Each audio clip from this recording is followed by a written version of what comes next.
A war veteran and his black Labrador stumbled upon an abandoned car deep in the woods. But when the trunk creaked open, they uncovered a secret soaked in hate and a truth America tried to forget. The forest was quiet, too quiet for a November afternoon in the American South, where even silence had a color. It was the kind of quiet that didn't come from peace, but from hesitation. The air was thick with waiting, holding its breath between the rustle of oak leaves and the distant hum of a world that no longer mattered.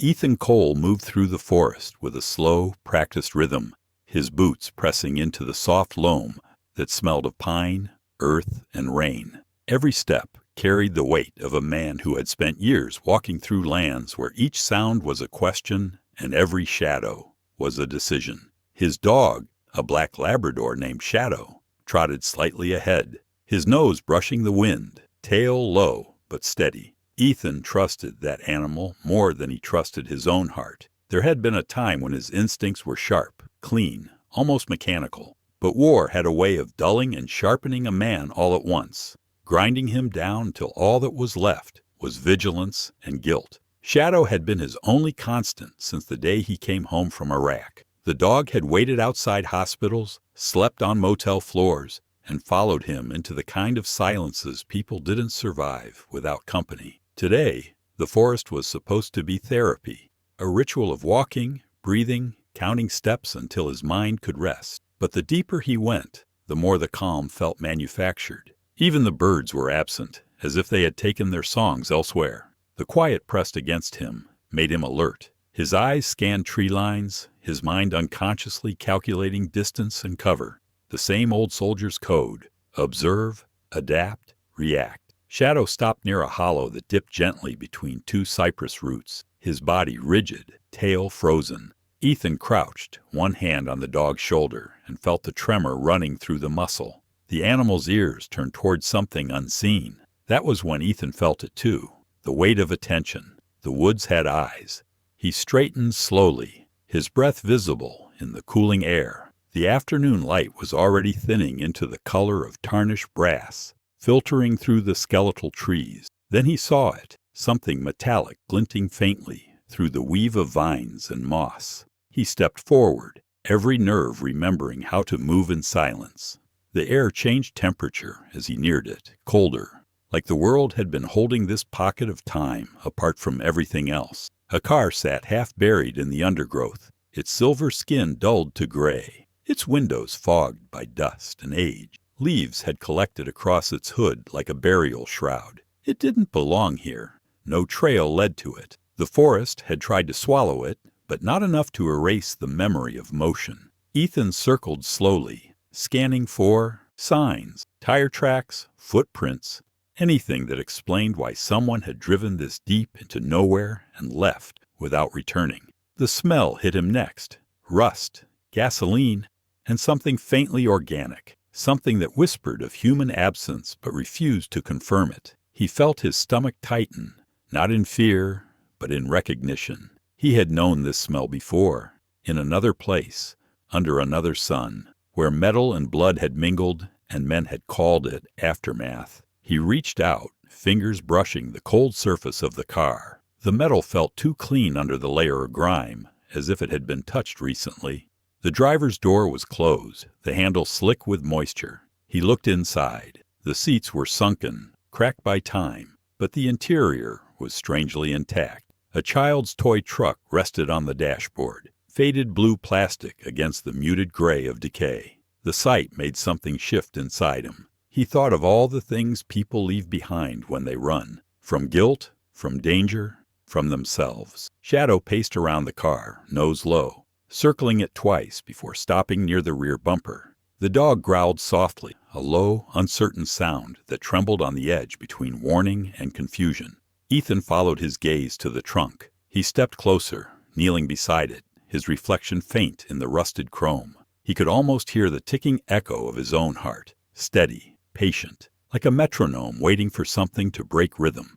The forest was utterly still again, as though holding its own breath to listen. His instincts whispered through muscle memory: check surroundings, identify exit, stay alert. But this wasn't a battlefield. It was a forgotten piece of someone else's story. The problem was, he couldn't tell if that story had ended or if he had just walked into its middle. A gust of wind rolled through the trees, carrying with it the faintest echo of something, metal shifting against metal. Ethan froze. Shadow's head jerked toward the sound, a low whine building in his throat. The noise came again, closer this time, deliberate. Ethan leaned in, peering through the half-smeared window, his breath fogging the glass.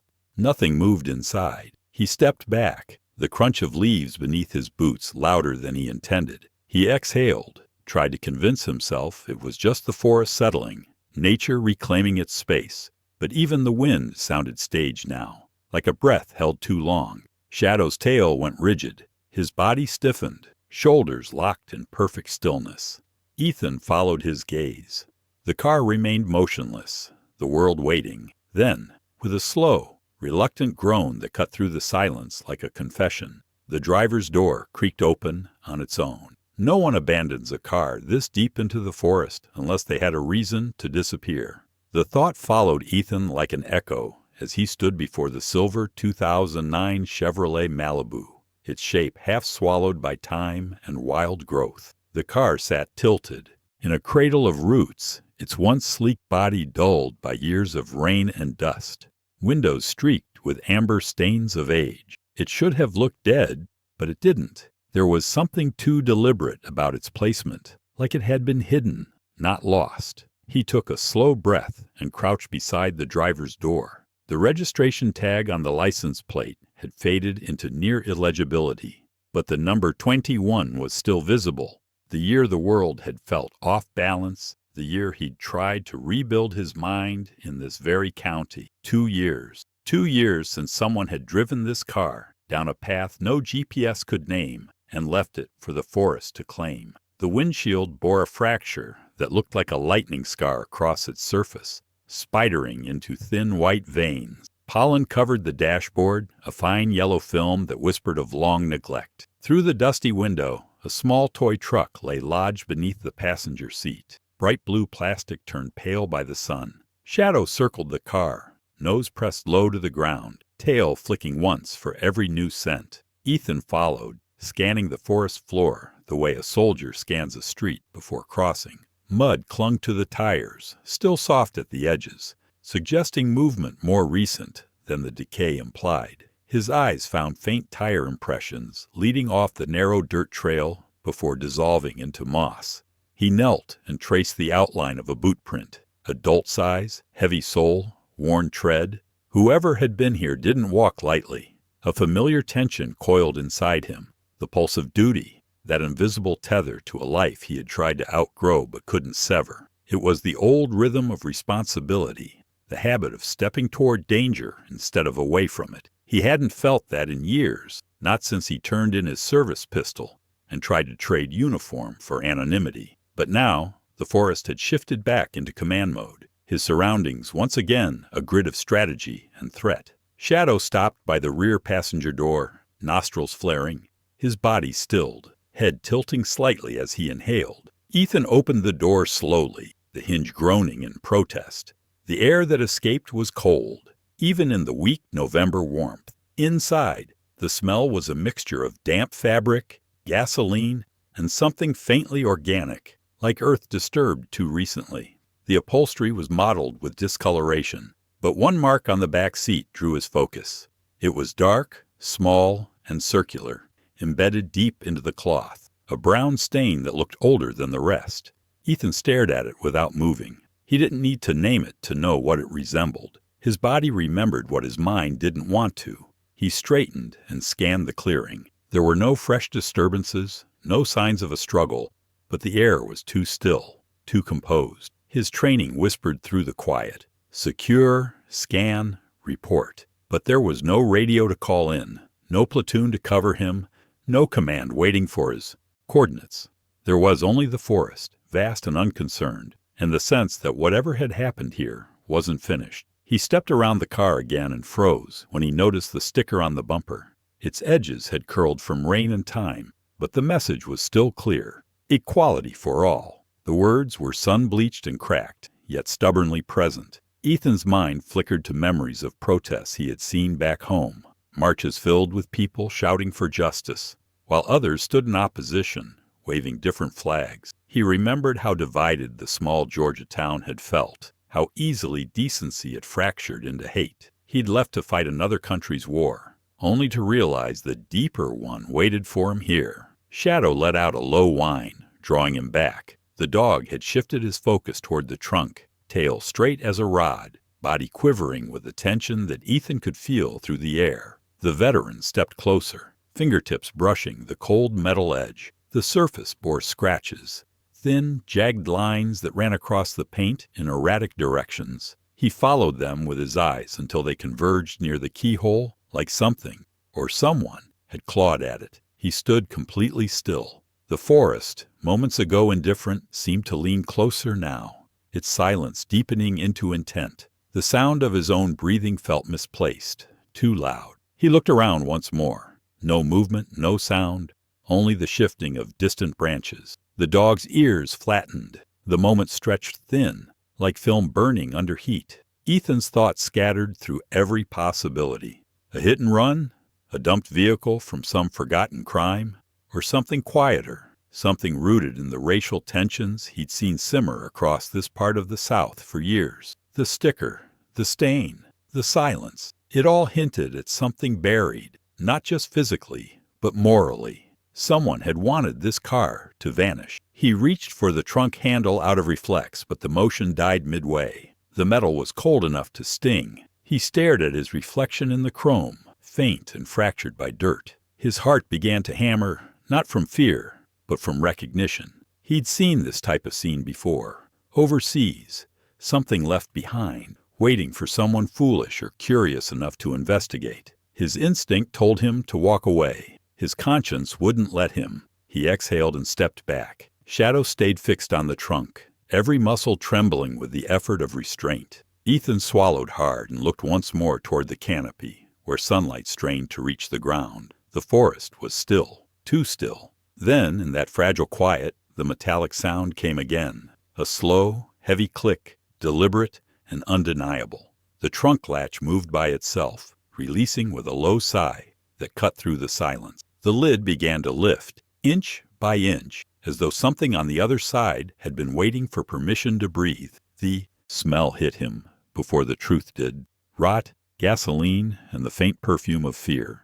It was a scent that belonged to no single moment, yet carried the weight of 100 memories he had tried to bury beneath quiet mornings and long walks. Ethan stood still for a long time, his breath shallow, the forest bending around him as though it wanted no part of what came next. The trunk stood open now, gaping like a mouth that had waited too long to speak. The air inside was thick, unmoving, the kind of air that had learned to keep secrets. He braced himself and lifted the lid higher, letting the dim light spill across the interior. There was no body, but the absence was worse than a presence. Torn seatbelt straps dangled from the hinge, strands of duct tape clung to the carpet lining, and streaks of something long dried spread like old wounds across the fabric. It was not just decay he smelled.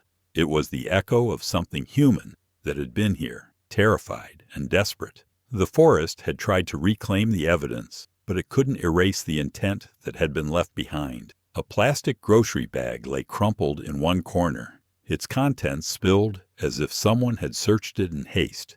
Ethan crouched, his knees sinking into the damp ground, and pulled the torn bag toward him. Inside, a few scraps of paper had fused together from moisture, and among them, a single photograph. It was split diagonally, edges stiff and warped, the image inside half erased by time. Still, the faces were clear enough to sting. A black child, maybe 8 or 9 years old, smiling shyly at the camera. Beside him, an older white man rested a hand on the boy's shoulder. Their smiles didn't match. The child's eyes looked at something beyond the frame, and the man's expression was the practiced politeness of someone who had learned how to pretend at kindness. Ethan turned the photo over, but the back was blank. A memory surfaced uninvited, news reports before his deployment, the marches in Georgia where voices rose for equality, while others answered with venom. He remembered standing outside a gas station once, watching a group of men draped in flags that had nothing to do with freedom, shouting slurs at strangers. Hatred had a way of dressing itself as patriotism, and he had seen that disguise too many times. He had gone to war for ideals that fractured easily under the weight of human contradiction, and somehow this photograph felt like a continuation of that same lie. The forest seemed to lean closer, its silence shifting again from patience to pressure. He placed the photograph carefully on the trunk lip, as though returning something sacred to where it was found. His heart thudded slow but hard. The photo felt recent, not relic, a crime scene in progress, not a ghost from history. Someone had wanted to erase that connection between the man and the boy, but hadn't managed to finish the job. Shadow began pacing in a slow, deliberate circle, nose close to the ground. His movements were sharp, methodical, tracing invisible pathways that only scent could reveal. The dog barked once, low and clipped, toward the deeper stretch of trees. The sound cut through the air like a command. Ethan's gaze followed the line of the dog's body to where the forest thickened. The fog caught between trunks like smoke that couldn't find the wind. He rose and stepped around the trunk, scanning the soil. The earth here was soft, spongy with moisture, but near the car's rear tire, something interrupted the texture. A single footprint pressed into the mud. It was small, too small for an adult. The tread was faint, the heel shallow, the impression narrowing at the toe. A child's footprint, fresh enough that water hadn't yet filled it. Ethan crouched again, tracing its edge with a gloved finger, feeling the soft crumble of disturbed soil. He didn't need to think. The old instincts did that for him. Someone had been here, watching or escaping. Maybe both. His mind began to build the scenario. An adult and a child. Something gone wrong. Fear driving the decision to flee. The duct tape, the photo, the car's hiding place. It all pointed to something human and cruel. Something that didn't need a battlefield to wound. He stood and looked deeper into the trees. The forest had swallowed all sound again, as though it disapproved of what he was about to do.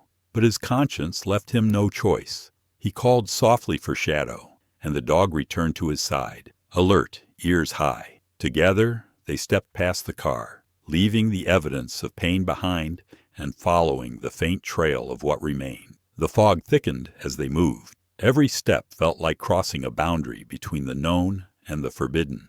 The light faded faster than it should have, clouds rolling low enough to press against the treetops. The forest floor was uneven, littered with branches that crackled underfoot despite his efforts at silence. Still, the trail was there, small footprints, some deeper, some skipping, as if whoever made them had stumbled, then regained balance. The pattern was erratic, but purposeful. He stopped once, crouching beside a patch of leaves that had been brushed aside. A small scrap of fabric lay there, gray and torn, caught on a bramble. It was soft between his fingers, a fragment of clothing. He tucked it into his jacket pocket without thinking. The air was cooler now, the scent of gasoline fading, but replaced by something sharper. Fear itself had a smell. He was convinced of that. It lingered on fabric, on breath, on the spaces where silence grew too loud. Shadow lifted his head suddenly, ears twitching. His body angled slightly to the left, muscles tightening as if tuned to a frequency Ethan couldn't hear. The veteran stilled, every sense stretched thin. There it was, a sound faint and distant, fragile enough to be mistaken for imagination. But it was real. Through the fog ahead came the soft, trembling sound of a child's whimper. The whimper wasn't fear. It was the sound of someone who had already seen too much. Ethan froze in place, the forest holding its breath with him. The sound came again, softer this time, followed by the fragile snap of a twig somewhere just beyond the fog's thin veil. He motioned for Shadow to stay and moved forward, his boots pressing carefully into the damp ground. The world seemed to narrow to the space between heartbeats. The mist parted slightly as he stepped around a fallen oak, its trunk blanketed in moss. And there he saw him, a small boy, no older than 9, standing barefoot in the hollow beneath the tree. The child's skin was dark, his face smudged with dirt, his eyes too wide for his age. His hair was matted, his clothes torn and damp from the cold ground. He didn't cry, didn't run. He just stared, silent, as if waiting to see whether Ethan was another danger or a miracle. Ethan's breath caught in his chest, and for a long moment neither moved. Then Shadow broke the stillness. The Labrador lowered his head and took a slow step forward, tail wagging in cautious rhythm. The boy flinched at first, but didn't retreat. The dog stopped within arm's reach, letting out a low, friendly whine that seemed to coax a hint of calm back into the air. Ethan knelt slowly, careful not to startle him. His voice stayed silent. Words felt too fragile for this kind of encounter. The boy's eyes shifted from Shadow to Ethan and then to the trees behind him, as though checking for what might follow. There was a deep exhaustion in that look, the kind that belonged to someone who had been running too long from something they couldn't name. Without speaking, the child raised one shaking hand and pointed back in the direction of the car. Ethan followed the gesture, his pulse tightening. The implication was clear. Whatever horror had begun there had pushed this child out here into the cold. He turned back, noticing the boy's hands now trembling at his sides. Bruises marked both wrists, faint and discolored, the unmistakable pattern of restraint. It was a detail that hit harder than any explosion ever could. He felt that familiar ache of helplessness, the one he thought he'd buried overseas when he left behind the people he couldn't save. He tried to steady his breathing as he scanned the area. The ground around them bore no fresh footprints other than the boys, but something about the stillness made it clear that they weren't alone. He needed information, something tangible. Moving slowly, he motioned to the boy's torn shirt pocket, asking silently with a nod if he could look. The child hesitated, then gave the faintest nod. Ethan reached in gently and pulled out a small, crumpled piece of paper. The edges were soft, the ink smudged, but the words were still legible. "If you find him, don't tell them. They'll never let him live free." The sentence landed in him like shrapnel. He read it twice, then folded it carefully and slipped it into his own jacket. It was more than a note. It was a confession, a warning, maybe even a plea. His thoughts drifted backward to faces he'd seen in another life, soldiers who had followed orders they didn't believe in, people punished for the color of their skin, families torn apart because silence was easier than confrontation. He had told himself that those days were behind him, but standing here, in this forest that seemed to breathe secrets, he realized history never really stopped. It just changed uniforms. The boy shivered violently, his lips pale. Ethan removed his jacket and wrapped it around the small shoulders, feeling the bone and fear beneath the skin. Shadow pressed against the boy's side, warmth and loyalty in motion. It was enough to draw a flicker of something like trust into the child's eyes. Though his gaze kept darting toward the shadows beyond the clearing, Ethan followed it instinctively. At first, there was nothing, only the whisper of wind through high branches. Then came the faint glimmer of light, distant but moving, flickering erratically between the trees. Headlights, 2, maybe 3, cutting through the fog like knives through gauze.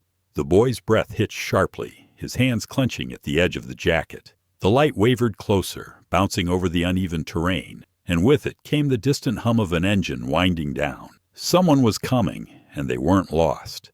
Ethan's mind snapped into clarity. He scanned the area. No good hiding spots, too many open angles, but the thick brush behind them offered a narrow path leading deeper into the woods. He stood quickly, guiding the boy to his feet. The child stumbled once, knees weak, but Ethan caught him by the shoulder, steadying him with a quiet assurance that came more from instinct than thought. Shadow stayed close, eyes fixed on the advancing glow. The engine shut off. Silence returned, heavier now, threaded with menace. Then came the sound of car doors opening, one after another. Muffled voices carried through the trees, low and sharp. The words weren't clear, but the tone was unmistakable. Impatience and command. Whoever they were searching for something, or someone. Ethan's mind raced. He didn't know who they were, but the note in his pocket made one thing certain. They weren't the kind of people who came to help. He crouched low, pulling the boy gently beside him, signaling for quiet. Shadow mirrored the motion automatically, sinking close to the ground. The headlights swung wider now, cutting across the path where they had been standing moments ago. The forest was no longer safe. It had become a stage lit by suspicion. He felt the boy trembling beside him, a heartbeat fluttering against his sleeve. Ethan placed a hand over the child's, not to silence him, but to steady him. Loyalty wasn't something learned. It was something remembered, and in that moment, he remembered every reason he had once risked his life for strangers. This was no different. The voices drew closer. He could make out footsteps now. 2 sets, deliberate, cautious, experienced. The forest that had once felt endless suddenly felt too small. Ethan leaned down, whispered the only thing that mattered in a tone the boy could feel rather than hear. "Run when I do." The fog thickened, headlights cutting and fading in erratic pulses. The world shrank to breath, heartbeat, anticipation. Then, without another sound, Ethan grabbed the boy's hand and pulled him into the brush just as 2 long shadows stepped into the clearing, their silhouettes framed by the trembling light. Evil doesn't always wear uniforms. Sometimes it wears old American flags on leather jackets. The sound of car doors slamming shattered the fragile silence that had held the forest together. Ethan crouched lower into the brush, feeling the damp soil press cold against his knees. The boy was beside him, small and trembling, clutching Shadow's fur as if it were the last real thing left in the world. The dog's breathing was low and steady, every instinct sharpened. Ethan rested one steadying hand on the child's shoulder and peered through the veil of branches. A black SUV sat crooked on the forest road, its engine ticking as it cooled. 2 men climbed out, their flashlights cutting uneven circles through the mist. Their movements were casual, careless even, but Ethan recognized the rhythm of people who felt invincible. Both were white, rough-faced, wearing leather jackets patched with torn flags and slogans that pretended to mean pride, but reeked of hate. The taller one held his flashlight like a weapon, swinging it back and forth through the dark. The heavy-set man followed a few steps behind, his posture slouched but dangerous in its confidence. Their voices were loud enough to echo. "The boss said nobody'd find it out here," the heavier one grumbled, kicking a rock that bounced against the Malibu's tire. "Guess the forest ain't as empty as we thought." His accent was southern, thick, gritty, the kind that carried centuries of inherited bitterness. "Shut up," the tall one hissed. "Just check the car. If he's gone, we've got a bigger problem." He turned in a slow half-circle, the beam of his light slicing through the fog. Ethan ducked instinctively, the motion practiced, almost invisible. The boy pressed closer, and Shadow stayed absolutely still, muscles tight beneath his coat. Ethan studied the men the way he'd been trained to study targets, not for violence, but for patterns. The tall one led with authority. The heavier one followed orders, but liked the sound of his own voice. They weren't strangers to the woods or to cruelty. Their tone wasn't panic. It was irritation, the sound of men cleaning up a mess they believed belonged to them. "Maybe the kid wandered off," the tall one muttered, pulling open the driver's door of the abandoned car. The hinges groaned, the flashlight beam darting over the empty seat and the scattered debris. "No way he gets far barefoot in this cold." "He better not," the heavier man replied, spitting into the dirt. "Ain't worth all this trouble for one kid anyway. Should have finished it when we had the chance." The words hit Ethan like cold water. He felt a tightening in his chest, a slow burn of rage, the same kind that had once made him act without thinking, without knowing who he was saving or why. But he wasn't a soldier anymore. There were no orders to follow, no backup to call. There was only a boy who had trusted him without words, and a forest that seemed to close tighter with every passing second. He watched as the taller man circled to the trunk. The beam of his flashlight swept across the same evidence Ethan had found, the torn seatbelt, the duct tape residue, the photograph that still lay where Ethan had set it. The man paused, the light trembling slightly. "Someone's been here," he said, voice low but certain. "The bag's open." The heavier man laughed, a sound without humor. "Then they saw it. Don't matter. This place'll eat whatever's left. Always does." Ethan's stomach turned. There was no remorse in their tone, only irritation that their secret had been disturbed. He could feel the weight of choice pressing down on him, the temptation to step out, to confront, to end it. But he couldn't risk the boy. Loyalty meant patience, not impulse. He forced his breathing into silence. Shadow's ears twitched, catching something first, a shift in their direction. The tall one's flashlight now sweeping toward the brush where they hid. The dog's growl rose in his throat, low and controlled, vibrating against Ethan's arm. The sound was barely audible, but enough. The taller man stopped mid-step. "You hear that?" he said, turning sharply. The beam of his flashlight held steady now, focused toward the trees. The heavy-set man froze, his hand hovering near his jacket pocket. "Probably an animal," he said, though his voice lacked conviction. "Coyote, maybe." "Coyotes don't breathe like that," the tall one replied, taking 2 slow steps forward. Sounded closer. He adjusted his light and scanned the undergrowth in deliberate sweeps. Ethan's pulse drummed in his ears. The boy's hand clutched his arm, small fingers cold and shaking. He wanted to whisper reassurance, but even a breath too loud would betray them. He looked down at Shadow, who was coiled and still, the whites of his eyes barely visible in the dark. The bond between man and dog was wordless, an old language of trust and timing. Shadow's tail didn't move. His breathing slowed to match Ethan's. The men stopped near the car. The heavier one sighed, impatience leaking through his fear. "We find him, we finish it, and we leave. I ain't staying out here all night." The taller one didn't respond immediately. His gaze lingered on the trees. The mist swirled around his legs like smoke, and for a heartbeat, the forest seemed to hold him in its grip. Then he raised his flashlight higher, tilting it toward the deeper shadows. The beam swung in a wide arc and landed directly on the patch of brush where Ethan knelt. The light sliced through branches and leaves, spilling across the ground. It stopped, unmoving, as if it had found something worth studying. Ethan's breath caught. The boy buried his face into Shadow's fur. For a moment, everything stilled. The air, the insects, even the trembling of the earth under their knees. The taller man squinted, leaning forward. "Hold up," he murmured. "What's that?" Ethan's heart stuttered once. The flashlight beam settled, unwavering, on the edge of his boot. Mud-caked, motionless, but unmistakably human. Sometimes the monsters you meet in the woods are the same ones you serve beside. The realization didn't arrive as a thought, but as a cold slide along Ethan's spine, the body remembering before the mind dared to name it. The flashlight's beam had already found his boots.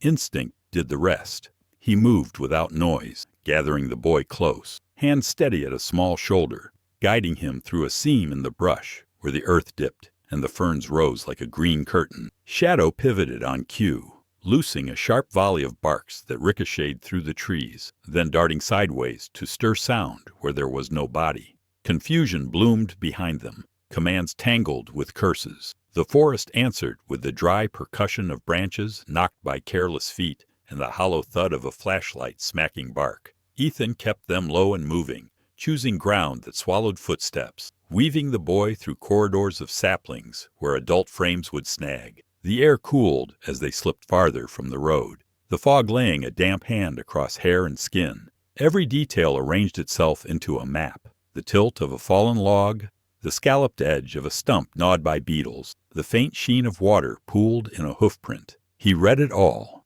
and chose the path that wrote silence instead of speed. Shadow rejoined them, breath quick but controlled, eyes shining with the bright intelligence of a creature bred for trust. Behind them, the men spread out. Their light strobed through the understory in frantic arcs, their words resolving into shapes Ethan knew too well. Certainty disguised as command, anger used as compass. The forest wasn't wide enough to erase them. It could only distort them, break their lines, test their patience. He guided the boy to a shallow depression bordered by palmetto and knuckled roots, then flattened beside him, counting heartbeats until their breathing matched the tempo of wind. The dog slid into the hollow, becoming a dark comma between them. Movement flashed to their right, one of the men pushing through a screen of vine, breath ragged with irritation. The beam of his flashlight skittered along trunks, jumped to the ground, then bounced to his own forearm as he wiped sweat with the back of his hand. The sleeve hitched, exposing ink. Ethan didn't need to see the whole design to know it. The angled lines, the daggered wings, the unit numbers nested in a shape only their platoon had worn. Recognition cut clean through him, flensing away whatever doubt remained. He watched the beam slide again across that familiar insignia and felt time fold until sand and pine needles lay on the same floor. Not strangers, not chance. Brothers once, at least in name. Men who had turned the anger that war planted into an ideology that promised belonging at someone else's expense. He remembered rumors after discharge. the way certain voices had grown louder around town, calling themselves protectors while they searched for enemies where neighbors lived. He had stepped away then, telling himself that distance was refusal. He had believed silence could be integrity. Now, faced with the shape that silence had allowed, he saw it for what it had been, a permission he had never intended to give. The forest mirrored his inventory of failures. Every tree seemed to hold a moment he hadn't contradicted, every root a word he should have spoken. Somewhere, a barred owl cast its question into the dark and got no answer. Ethan studied the ground for options that didn't taste like the past. No confrontation, no force, just motion and witness. The clean work of getting a child out of harm's geography. He traced a route in his head that would skirt the ridge, thread a dry creek, and spit them out near the old Ranger Road. It would be slow. It would be quiet. It would depend on timing and the men's impatience. He shifted, signaling with a fingertip. Wait. Breathe. Later. The boy's eyes clung to him the way a swimmer clings to the last warm edge of shore. Shadow rested his chin on the boy's knee, the contact small but anchoring. A gust unstitched the fog, and in the brief clarity, Ethan saw the taller man halt, head tipped, body arranged in the listening posture of a hunter who has finally remembered to stop talking. The beam steadied, leaves held still. The night narrowed to an ear. They had not yet been seen, but the lattice of cover had thinned. He measured distance to the next fold in terrain, weighed the sound his weight would make against wet leaf and hollow log, calculated the rhythm of the men's sweeps. 3 counts across, 2 down, 1 idle drift. He waited for the drift. When it came, he slid forward with the boy a measured span, then another, then stilled. The men resumed their crosshatch of light and grievance, circling the absence where their certainty should have been. Ethan's chest ached with the slow burn of withheld breath. Beneath the ache, another heat kept rising, the rage reserved for betrayals too intimate to categorize. It wasn't the rage that made a body swing. It was the moral fever that floods over person who sees their old choices walking toward them, wearing new harm. He realized the boy was shaking less now, the tremor smoothing to a shiver that had more to do with cold than terror. The small shoulder pressed against his arm, and that simple weight rewrote priority. Loyalty decided for him what fear could not. The narrative was plain as the footprints they followed earlier. The boy had witnessed something he was never meant to name. The car had been a container, the trunk a plan, the forest the wrong accomplice. These men had turned their training into a ritual of control, their symbols into permission slips. Ethan had once signed his name beside theirs. That knowledge scalded and clarified. The only answer left was refusal, not as noise, but as method. He built the next minutes in his head like a quiet blueprint. Send shadow to stir sound along the creek bed. Draw the lights that way. Shift with the boy across the saddle of the ridge. Use the palmetto screen to mask their silhouette. Let distance do the work pride always ruins. No heroics, no force. Only the stubborn geometry of escape. Resolve settled inside him with the finality of a seal pressed into cooling wax. Not this time. Not by omission. Not by comfort. Not by the old lie that staying out of it keeps one's hands clean. He steadied his palm on the boy's back, readying the first inch of movement, when the night cracked with a metallic syllable that required no translation. Somewhere behind them, precise and patient, a rifle was brought to readiness. Sometimes redemption isn't earned in sunlight. It's fought for in the dark. The forest became a living instrument beneath Ethan's hands, each root and hollow a note he could press without sound. He felt the terrain as if it were muscle memory, rises to break sight lines, depressions to swallow silhouettes, wet leaves that demanded a softer gait. Behind him, the boy moved in small, careful steps, guided by the same steady palm that had ushered him out of the clearing. Shadow held close, breath quiet, attention angled toward every rustle the wind didn't claim. Ethan's heart worked in measured strokes, converting fear into function. He studied the grid of trees and built a path that did more than hide. It misled. Where the ground ran soft, he angled prints toward a thicket, then cut back uphill along a seam of rock that left almost no trace. He watched for branches that would snap under careless weight and tested them with the lightest pressure before shifting them to places he wanted footsteps to happen. The night cooled around them, fog loosening into thin ropes that trailed through the understory. Each breath tasted of pine and iron, reminders of work still to do.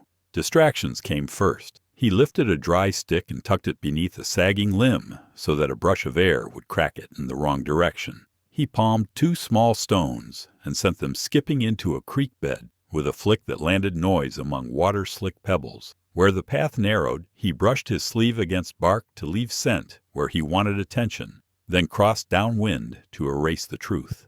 The forest began to echo with ordinary accidents, the kind that lure impatience into making choices. The men obliged, their lights splitting apart, curses carrying like flares. The heavier one lumbered toward the sound along the creek. Confidence turned clumsy under pressure. Ethan waited for the pause between his footfalls and guided the boy forward, using a line of blueberry shrubs to mask the swing of their knees. Shadow darted out on cue, rattling cattails in the marshy edge, and then slipping back to heel. The movement quick enough to plant doubt and gone fast enough to deny certainty. The pattern worked. The men separated further, one set of steps climbing, one stumbling down. At the ravine's lip, leaves had formed a false floor over loam slick with runoff. Ethan placed the boy behind a slab of root-tangled earth and signaled stillness. He slid along the contour until he stood above the heavier man, who had committed to the wrong trail with the right amount of arrogance. The ground did the rest. A shift of weight, a low crumble, a surprised grunt. The man slid into the leaf-choked pocket, winded rather than wounded, his flashlight caroming off stone to vanish under fern. Ethan was already moving, a shadow among shadows, arriving with the quiet authority of someone who refuses escalation. There was no struggle to win. There was only a situation to neutralize. He recovered the flashlight and placed it face down to keep the beam contained. From his pocket came the lengths of repurposed strap he had coiled earlier from the car's torn seatbelt. He used them without force, working quickly, while the man gasped against the slope, palms guided behind in motions that felt procedural rather than punitive. The restraint held. The leaf bed cradled more dignity than the man had offered others. Ethan checked for breath, for clarity, for the line between humiliation and harm, and left him intact on the safe side of that line. The phone came next, lodged in a jacket pocket that yielded to a patient hand. Its screen woke to a chaos of messages and images that did not surprise him, only confirmed a sickness he already understood. Threads of coordination, photos taken like trophies, a calendar seeded with rallies disguised as heritage, names he recognized from barroom whispers and county gossip. The truth was larger than the woods. It had bureaucracies and bank accounts, symbols stitched to claim virtue while distributing contempt. He locked the device, pocketed it, and photographed the ravine's landmarks with his memory in case a map later needed testimony. He guided the man up the easiest line of the slope until he was flat and breathing evenly, then slid the light a yard away where it could be found by its owner and not by accident. Mercy, he understood, wasn't indulgence. It was control of the story. He marked the place with a mental pin and moved on, the boy's small hand finding his sleeve by instinct. Shadow brushed the child's shin with a reassuring nudge and returned to point, ears pricked to the cadence of the remaining searcher. Flashbacks tried to intrude, green screens of night vision, rooms cleared under orders he'd learned to resent. His own voice once sharpened by command. He let the memories pass without permission to anchor. This was not a raid, not a performance of strength. This was a narrow corridor to a precise outcome, and his role was simply to keep the corridor intact. The boy watched him with a gaze that mixed fear and belief into something like fragile trust, and Ethan felt purpose settle where anxiety had lived for too many years. The other man was methodical, the way only a former sergeant could be when pride is on the line. His light tracked deliberate arcs. His steps paused to listen. His judgment didn't yield to irritation. Ethan recognized the pattern and built his countermeasure from respect rather than contempt. He skirted the ridge to steal altitude, set a single clatter of rock where the slope magnified sound, and moved the boy through a ferned saddle that locked them out of the beam's typical sweep. Each placement was a negotiation with time. Wait for the breath, shift with the wind, freeze when the leaves decide to hush. They reached a stand of young pines, where needles carpeted the ground in the kind of quiet that protected movement. The Ranger Road lay another 100 yards downslope, invisible but present in the more open spacing of trunks and the pale seam of sky it drew. Ethan imagined the route as a single continuous line. No heroics, no confrontation, just distance becoming safety, while a device in his pocket matured into leverage he would hand to people who still knew how to use the law.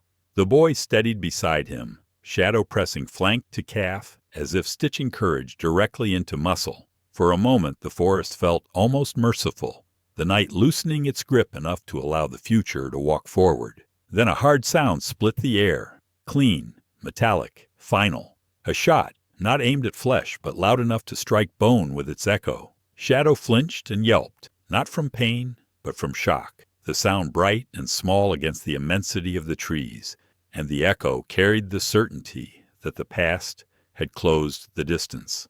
The forest keeps every secret, but it never forgives the guilty. The shot still trembled in the air like a wire pulled too tight when Ethan moved, not with panic, but with the unbroken discipline of a man who measured distance in heartbeats.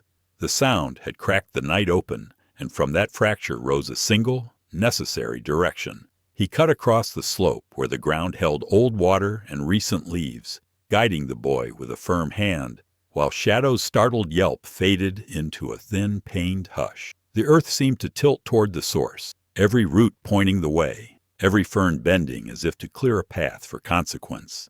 He found them by the ravine's lip, where the fog pooled in quiet. The dog crouched low and trembling, not broken, but shaken, a bright shock riding his breath. 10 paces away, the former sergeant stood in the steadied posture of a man who believed the dark belonged to him.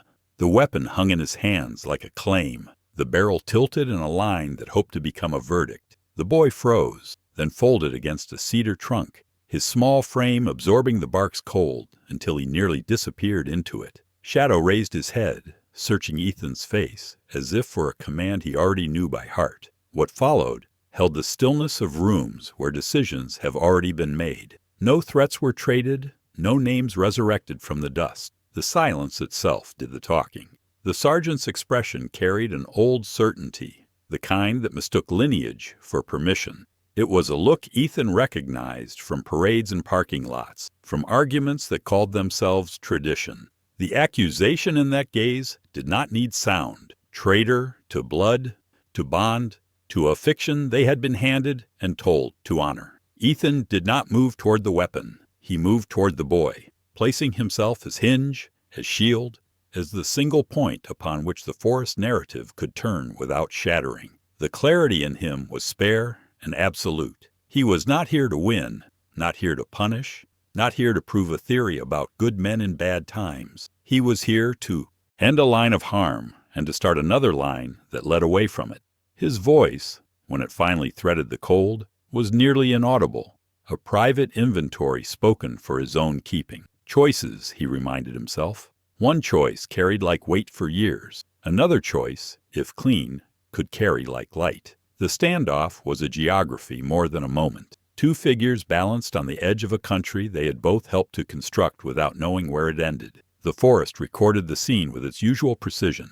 The pale seam of dawn preparing behind the pines, the faint rush of the creek below, the startled scrape of a squirrel high in a dead oak, the softer sound of a child steadying his own breath by counting the time between the dogs. Ethan shifted a half step, not to advance, but to square his frame between past and future. Shadow's ears tipped. The sergeant's knuckles whitened. The world refused to blink. When movement came, it was the quiet kind, factors colliding, not tempers. The slope conceded a handful of soil. A boot found no friction.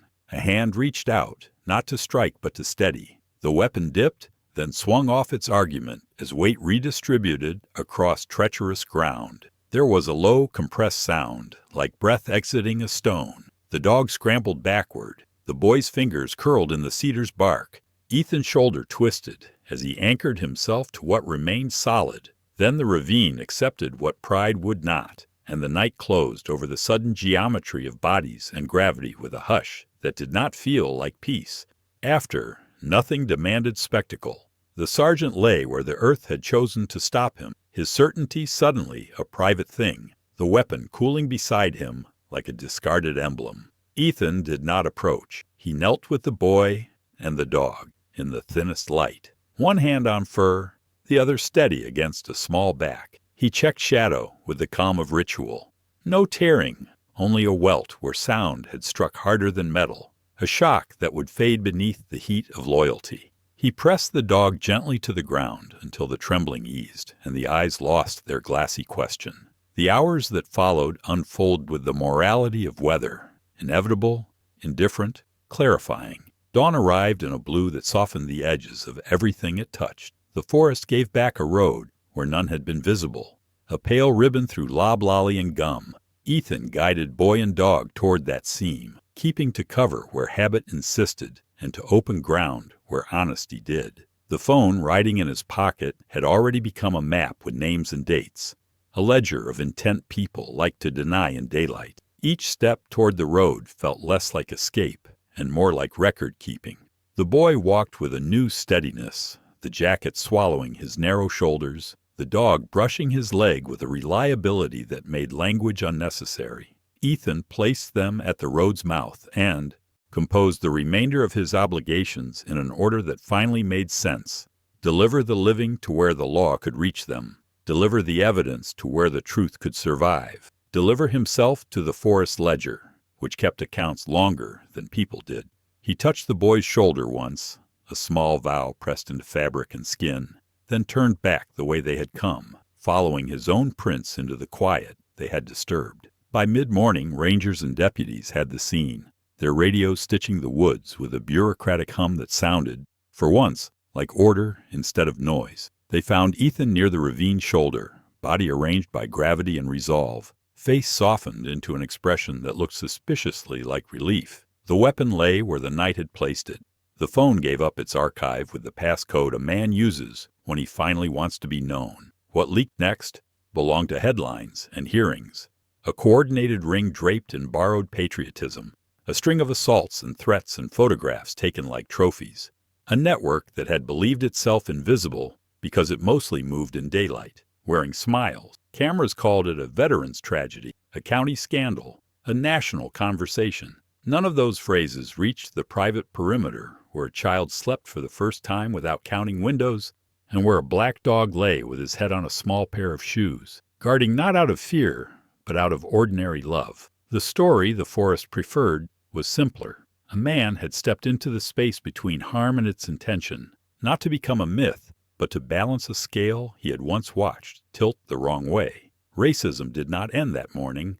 Slogans did not dissolve. Flags did not forget how to lie. But one long silence did. The forest never spoke again, but the world finally listened. If this story moved something inside you, if it made you feel that silence can be as dangerous as hate, then don't let Ethan's sacrifice fade away. Share his story, keep the message alive, and subscribe for more truths the world tries to bury. Before you leave, tell me one thing in the comments. If you were in Ethan's place that night, would you have stayed silent or stepped into the dark too?